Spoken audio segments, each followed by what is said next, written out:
Alright guys, I'm going to show you how to do this spreadsheet based on our sampling design method part 2 with the favorite car and the different classes. Alright, so we've got our spreadsheet. We've got these rectangles which are called squares. You can see here that I've selected A1. Okay, the alphabet here is your columns. The numbers here are your rows. Right here in the top left, it will tell you the address to the cell you're currently selected. So if I select this one, okay, column F, row 8. All right, and that's how you can tell where you're at. All right, so first thing I'm gonna do is I'm just gonna do all the titles and stuff and get those out of the way. Then we'll work into messing with the math and data. All right, so grade level. All right, tab over one, okay, number of students. Okay, and next one over, percentage of total.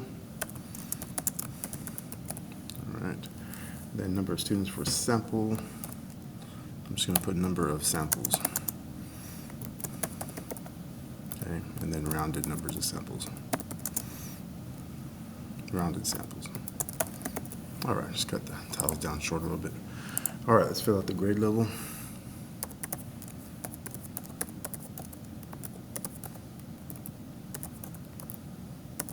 Bottom we got total. All right, then the other data I got to put in is the number of students. All right, be particularly careful here. I'm going to make sure you get these numbers correct.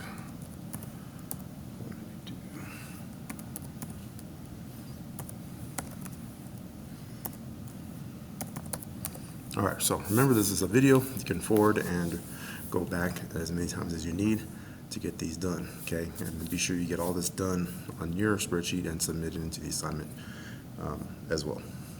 Okay, so the first function we're going to learn is the summation function. So where I got my totals, I want to total up the number of students for the school. So anytime I need the cell to do something, I need to press the equal sign. All right, it has some suggestions. It's guessing we want to sum. Sometimes it's pretty good, sometimes it isn't. Click the X if you don't want to use it. Here it looks good, the number's correct. That's right, but let me show you what it's doing. Okay, so whenever I want to take a total of numbers, type in SUM, open parentheses, and then select the data you want. Okay, just click and hold, and then drag down.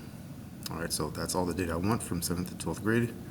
You can close the parentheses if you're going to add some more stuff to this function, but we don't want the cell to do anything else. We just want the totals. And there we go. Okay. Not only that, if you look at your paper, we're totaling the percentages, the number of samples, and the rounded samples. So what I'm going to do is drag this all the way over, and this little button here is your autofill button, okay? And it's going to try to mimic that same formula all the way through. Oops, didn't do it right there. Just click the right part. There we go. So obviously it's 0 because nothing's there. So if I put some numbers in there, 3 and 5, right, of course 3 plus 5 is 8, so it's working. Okay, so now for the percentages. Okay, so percentage, okay, remember part over whole times 100. Okay, we wanted to use these cells as a concept because if something changes, it'll change all the numbers for us. Okay, the less numbers we put in and the more reference cells we use, it'll make your sheets more applicable. Okay, your spreadsheet to be more applicable to different data changes. For instance, let's say this 476, it will make it 500. Okay, notice how my total changed. All right, so let me change that back, 476. Okay, so we want to do percentage equals anytime you want it to do something. All right. So equals part over whole. So the part is the 476 for 7th grade, and then divide is the backslash. All right, then we're going to divide over the whole, which is the total, the population of the school. Okay, now when you have a fraction in a spreadsheet, it's a good rule of thumb to put it around in parentheses. That tells the spreadsheet that you're looking at a fraction. Then to get it to multiply, you want to use the asterisk, that little star button, times 100. Okay, and that tells it to multiply by 100. All right, so there it is. That's close to the numbers we got on our paper. All right, again, I'm going to autofill down because I want to do this for all the other grades. And if you look, we got an error here. Okay, undo or Control Z. Why did we get that error? Because it's taking the 476 divided by this. And with the autofill button, it does the same pattern. It's going to take the 511 and then divide it by the cell underneath the one we just used. And there's nothing here. So it sees it as a 0. So what we need to do is we need to lock the formula to only use B This is cell B8 right there. All right, so to do that, what we're going to do is click on this. We're going to go to our formula bar here, f of x equals. We're going to edit it. Now to lock the row and column, so column B, to lock that, I'm going to use the $sign. And to lock the row 8, use that $sign. When you lock them both, what it does, it locks that specific cell, so it doesn't change. All right, so now that I'm done, I hit enter. Notice my numbers are the same, but this time when I use the autofill button, boom, we got all the numbers we need, okay?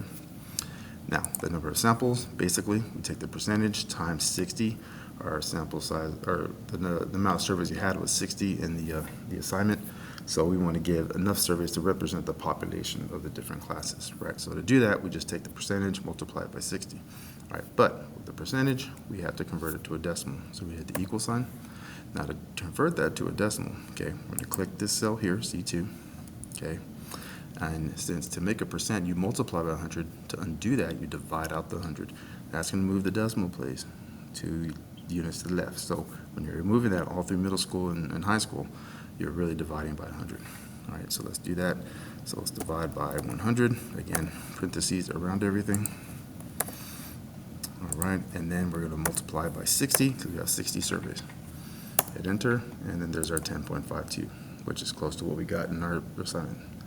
Autofill down. All of that is good to go. Okay. Now, for the rounded samples, okay, we need to round those numbers. Okay, even though we can get rid of digits on here, and I'll show you how to do that. So for this column here, for the percent total, if I highlight all of it, we have these decimal keys, okay? Decreased decimals, increased decimals. So they had 3 decimal places on the assignment, so let's get rid of some. There's 3 decimal places. So even though it rounded this last digit, your cell still sees all those digits. It actually sees more than what it's showing. All right, this one was 2 decimal places, so I'm gonna select all of those and move this down to where it's only 2 decimal places. All right, so now to get this to round, there's a function for that. We're gonna hit equals, and we're gonna type in R, O, U, and you can see it right here. Sometimes you have suggestions here, round. And this is a 2-part function. So first of all, what you're gonna tell it to do is round whichever cell you want to round, so the one to the left of it, D2. All right, then you're gonna hit a comma, and then it's a 2-part function because the first part is what do you want to round, the second part is how many decimal places, right? And since we just want the whole numbers, we want 0 decimal places, so I'm gonna put a 0. Okay, if you wanted 2 decimal places, you'd put 2, 3 decimal places, and so forth. All right, close that function, and you'll see how it rounded it to 11. All right, so I'm gonna do that autofill again, click on the button all the way down, and then it rounded everything, and just like our report, it added up to 59. Okay. While this is highlighted, again, I don't want to see the decimals at all here, so let's get rid of a few. There we go.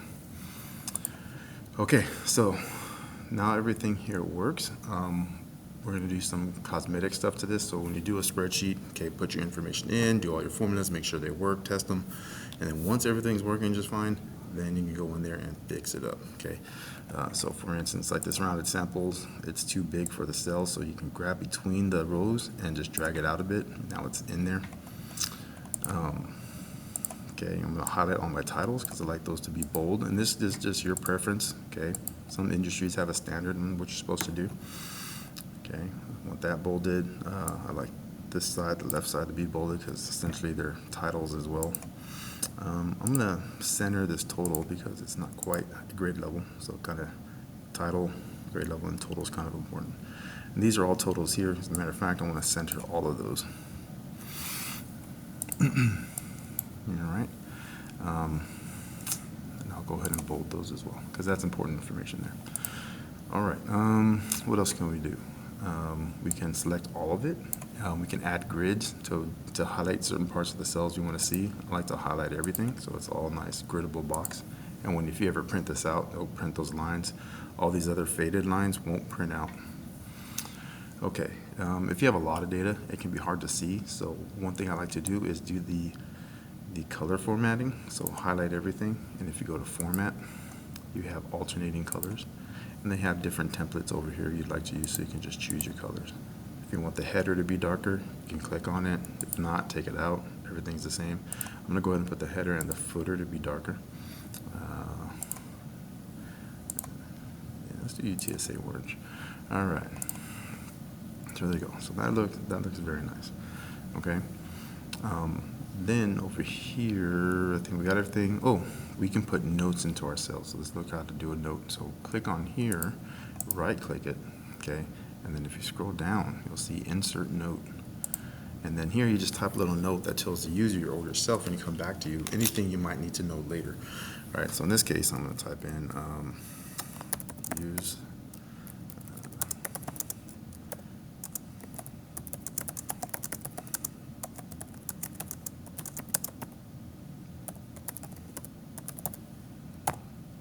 all right, so use the equal sign to get the cell to do a calculation. If you want the cell to do anything, you got to hit that equal sign first. All right, so now when I click away, okay, you see this little black indentation here. That just means there's a note. Hover over it, the note will pop up. Okay, so there's all that. And I think that's all the things we talked about for the spreadsheet, and do a very basic one on here. All right, close this off.